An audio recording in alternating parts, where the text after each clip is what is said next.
This is a CNA podcast. Welcome to the Climate Conversations. I'm Yasmin Jonkers, your guest host today, and I'm sitting in for Julie Yu, who's normally the big star of this show. Julie's away on a well-deserved break. Now, if you've been feeling hot under the collar like I have because of searing temperatures here in Singapore and around the region, you may have to brace yourselves for something even worse. The haze might be back. Singapore's interagency haze task force is preparing for possible haze ahead. Now that's as drier and warmer weather is expected to persist from next month through to October.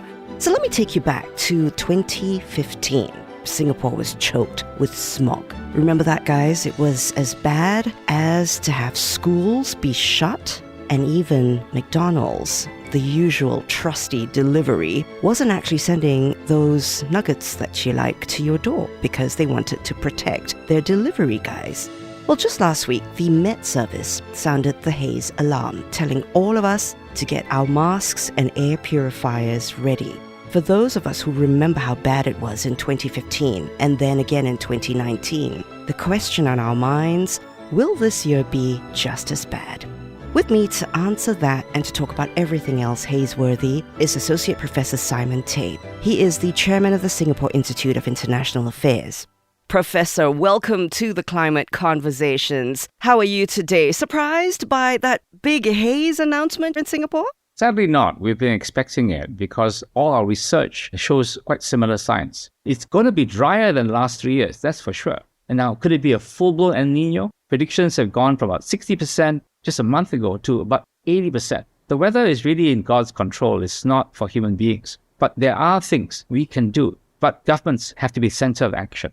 Okay, now the thing is, we're a little confused as, sort of regular people because, we've been reading that, yeah, there's El Nino, but then suddenly it's connected to haze, and then it becomes a bit of an alarm, and then you look out the window, the skies are really clear, air quality seems fine. People are even being asked, are you going to be stocking up N95 masks? Not really. Not many people are perturbed. So this is all a little sudden, I have to say, for the average person. Yes, it is. I think for the average person, the weather seems like here and now, but of course, there is always an effort to look ahead. So the good outcome for any early warning is not to have the problem. Now, if we track it more carefully, we've really seen warning signs already emerge. It's isolated problems like the heat spells we all feel. Now, that creates drier weather. And if this is a prolonged and deeper drought, then there could be fires. And there have been fires in our region and heat spells. And up north in Indochina, Thailand, they've had fires. And there have been warning signs over fires now in Malaysia. Not yet Indonesia, but the Malaysian minister has said there is a risk of haze. And in Indonesia, President Jokowi has also sent an early signal to warn his local officials in the areas just south of us that he will not tolerate fires and haze. So our region is likely to experience a much drier weather in the coming months, not immediately in the next few weeks, but in the coming months it will deepen. And that's where the risk will be. So it sounds like it's creeping closer and closer to Singapore. You were talking about Indochina, and then it seems to be creeping south. And if it does come back to Singapore this year, how do you suppose it would compare with the choking haze of 2015 or even 2019? Well, I think there is some relatively good news, Yasmin. In 2015, even 2013, longer back, there weren't really strong systems in place to try to suppress or even better still prevent fires. While whether possible El Nino is the main worry, it's not fatalistic, right? There are things that men, women, corporations, and governments can do.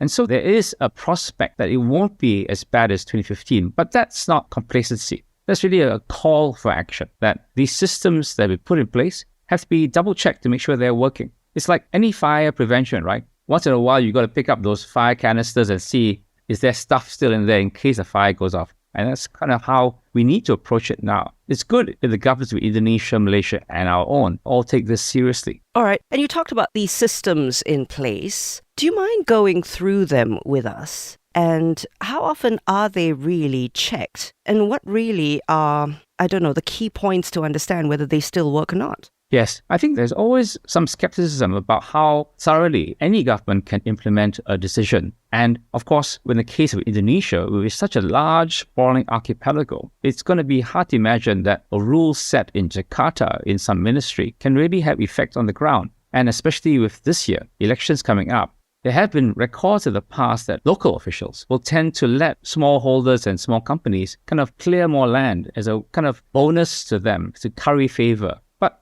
I must credit the Indonesian government, and especially President Jokowi, for doing things that nobody has before. In fact, stopping the haze, ending the fires for the sake of Indonesian people is really a hallmark of his administration these last few years. That's one reason why we've had kind of a blue sky amnesia. We've forgotten what the haze was like way back when. I just wanted to add in as well. I mean, he once famously put out, I suppose, almost his phone number personally for people to report if there was a haze situation. And he talked about how embarrassing it was that his country might have been the cause of this situation. Yes, he's actually been to fire regions during the fires. And he's understood that when fires happen in Indonesia, it's actually the Indonesians who suffer the most. We're like secondhand smokers. It's bad, but it's not like being right next to the fire in fear of your life. And people in Indonesia have died, children have died from past bad fires in 2019 and 2015. Mm-hmm. Now, this is the last 18 months or so of his government. And really, his changes, I hope, will outlive him and really be that legacy. For example, the president actually oversees law enforcement platforms. He has an almost daily call with a lot of the military and provincial officials outside Jakarta to make sure this is actually happening. Okay. Secondly, his Minister for Environment and Forestry, Siti Nubaya Bakar, has actually investigated and taken legal action against the bad companies linked to the fire. So really, compared to the past, people are being prosecuted.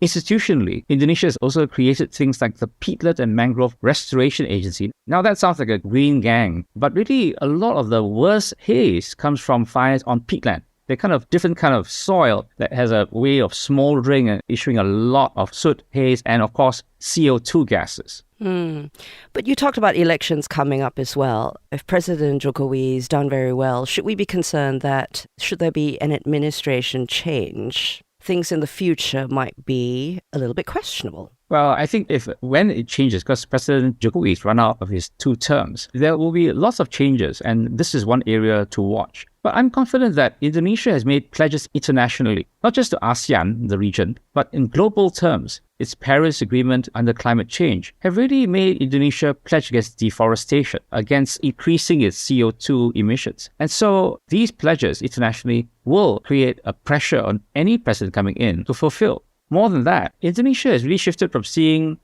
let's use the land no matter how we clear it, to let's not clear the land if possible. Let's produce more crops, more productivity. So its deforestation rates have actually come down compared to like Brazil. This is a great accomplishment. And additionally, he can see opportunities for investment. We all talk about carbon credits, conservation projects. Now, if Indonesia can conserve projects and prove to the world it's sequestering carbon, it's locking it in, there's money to be made. There are a number of projects already running in Kalimantan, which used to be very fire-prone. And these projects are successfully conserving land, helping local communities, and of course, selling carbon credits to international companies. Shell, and a number of other really global players. Well, like you say, it's possibly his lasting legacy and hopefully something that will be brought forward to future administrations and generations. But Indonesia aside, let's talk about every other country here in ASEAN. I mean, we've got Malaysia. There are hotspots in Thailand, Cambodia, Laos, Myanmar as well. How close are we to getting a regional understanding and a regional ability to work together to fight haze? Yes, I think first we have tended to see the southern haze, which we were talking about mainly from Indonesia and sometimes from East Malaysia, separately from the Northeast Asian haze coming from Myanmar, Thailand, and that Indo-Chinese area. Now, there was a plan up to 2020 for haze-free ASEAN. And I guess because we had so little haze in the last few years, that's gone a bit quiet. Now with 2023. So we kind of need a new plan. One very simple thing is to make a very uniform system of measurement so that we know what levels of haze we're seeing across the board. And how far away are we from that? Like any government negotiation, there'll be some officials that need to work through details. That we'll have to see. And I must admit that sometimes, if I'm Indonesian, I always feel that I'm in the bad boy box. So we've got to find a way from moving from finger pointing to kind of cooperation. Okay. I don't mean to mean soft cooperation. I mean really practical work together. And if that's still take us beyond governments. I think one of the major factors that's improved and gives me hope, really it will be about the companies. Corporate behavior is critical, like in anything to do with climate and environment. Governments can do their share. They must. Citizens must. But corporates who run the plantation sector, who buy and sell the goods that come out of the crops associated with the haze, they have to do their part too.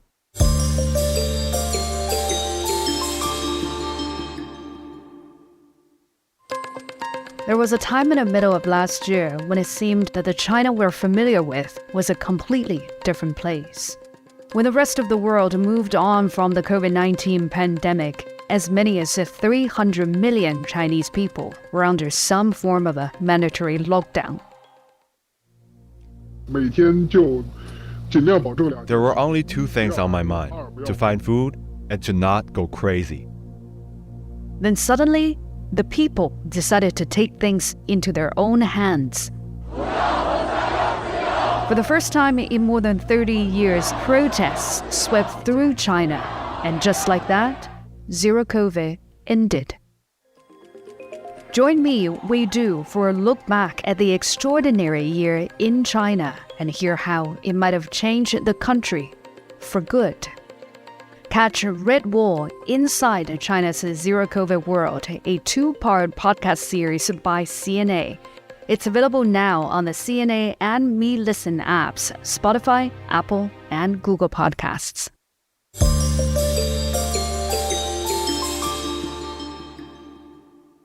Some people, though, say that the story of getting the measurements standardized is actually low-hanging fruit. Other than corporations, other than what the governments must do urgently, what about people? How can they enforce change, you think, Prof. Tay? Well, first, Yasmin, I have no problems with low-hanging fruit. They're probably the ripest. And before they go bad on the tree, we should eat them. Because that is a way of really creating that sense of win-win and cooperation. And I would say that citizens and companies come together. Why are companies behaving better? Because consumers demand it. They're seeing consumer boycotts, especially in the West. But when we had the haze here some years ago, there were products. There was a toilet paper boycott, wasn't there? Yeah, and NTUC, one of the biggest chains, took it off the shelves. This had an impact. The companies protested their innocence, but they then had to make forward-looking plans and pledges that this wouldn't happen again. And by and large, the SYNI have learned to work with these companies, not to let them greenwash us, but really to look at their plans, their commitments of money for firefighting, fire prevention. We've also been out to some of these vast plantations. Plantations are the size of Singapore, one plantation, and the villagers that are around them depend so much on the economy that's created by these plantations. In Singapore, as an urban city, we have to understand the perspective and then try to cooperate with them, not to excuse them, because it hurts them as well. So I've met villagers who are really sad when this happens, because we can lock up ourselves, we can buy the N95 masks, we can have air purifiers. These guys walk around the streets with handkerchiefs over their faces. So it's really a problem that motivates people from all walks to work together. That's why we've been working with a lot of NGOs in Indonesia, the non-government organizations that try to defend the citizens' rights in Indonesia. Yeah. It's nice to know you've been to the oil plantations. I just want to bring up the fact that the EU's agreed on a new regulation which bans the sale of palm oil and other commodities linked to deforestation. And it's Indonesia and Malaysia that suffer the most when it comes to this. This is just one sort of issue, really, to complicate this whole story of haze, isn't it? It is. In fact, that issue will be something we're discussing at our conference on the 9th of June, because we're bringing people down from the European Commission to really help explain this imposition of European views on our region. The Malaysian and Indonesian governments have protested it, but partly hoping that a positive dialogue can emerge out of this, because actually the European rules really talk about deforestation after 2020. And as I said earlier, most of Indonesia today is not seeing deforestation anymore. It's kind of like signaling a problem that's already passed. And therefore, even though Europeans have been accused of colonial mentality, etc., I think the Indonesians and Malaysians actually are doing it for their own sake, their own people. I'm hoping that this dialogue, which has been rather loud and nationalistic, will in Singapore take a step forward to becoming something more cooperative and understanding of each other. All right. I want to talk a little bit about technology. It's very clear that back in 2015, when we were hit with the haze, we weren't prepared. And then now it's still the story of N95 masks and air filters. Do you think technology has actually progressed from then to now? I mean, what new things can we do as average people to fight the haze other than the masks and the tried and tested air filters? Well, that's the thing, just like if the climate change in the world happens, there's just so much the individual citizen can do. So I think the answer is really to act proactively to prevent the haze. And there, technology has helped. Today, we publish a haze outlook every year for the last 5 years. And we're not just sticking our finger in the wind to see what the weather is. The weather prediction and the rainfall calculation, and the monitoring of plantations and peatlands, this has all been improved by remote sensing. There are attempts to move the big plantation companies to using drones to monitor their lands for fires, but also dry conditions and to act preventively. Where some of the concern is, of course, the smallholders. They don't have the resources. They will be much more fire at risk. And in between them, there are middle-sized companies which should take on these new duties and new measures, but they're kind of not bothering. There's always some good companies, and in the millions of people who do palm oil and pulp and paper, there are going to be some bad companies. And I think that's where the risk of the El Nino comes in. Because even if you're a good company and you take care of your own land, if there are really dry conditions, a fire could start elsewhere and jump into your land. And once it gets going, they're very, very hard to stop. Yeah, I remember that phenomenon from the 90s, yeah. But it's nice to know of the new technologies, and thank you for laying them out for us. You're really the wise man of haze. I mean, you've been working on solutions to tackle this since your son was born in 1997. It's a bit of a journey. So what would you say are the biggest lessons for you through all this time in working on solutions to tackle haze? I think, in a way, climate, haze, they can't be the concerns of rich urban people like most of Singapore. You really have to be empathetic and cooperative. We live in a region of great contrast, and we don't use our levers. Now, we are a rich hub. We have influence on investment. We've greened our finance over the last 5-6 years. The SWA and I helped write the first survey of green finance in Singapore, partly so that in this sector, the plantation companies are held accountable, not just by citizens, not buyers and sellers, but by their bankers. Today, ESG, environment, social, and governance issues are now part of the package of what we assess creditworthiness. Not just can you make money, but can you, at the same time, not do dumb stuff like burn your lands or cause harm to people through the haze. Just before we go, the young children, the adults, the elderly who may be more susceptible to haze, do you have a word or two when it comes to advice about how to manage the haze and their conditions before things get serious for them? Well, Yasmin, I've been working on this issue a long time as a lawyer and chairman of the Institute. There are things I know I don't know. One of them is medical. I think that's where people living in Singapore will have to tolerate the problem if it arises and listen to the government because the government has taken care of them. Now, I wish the same care could be given to the people in the islands south of us.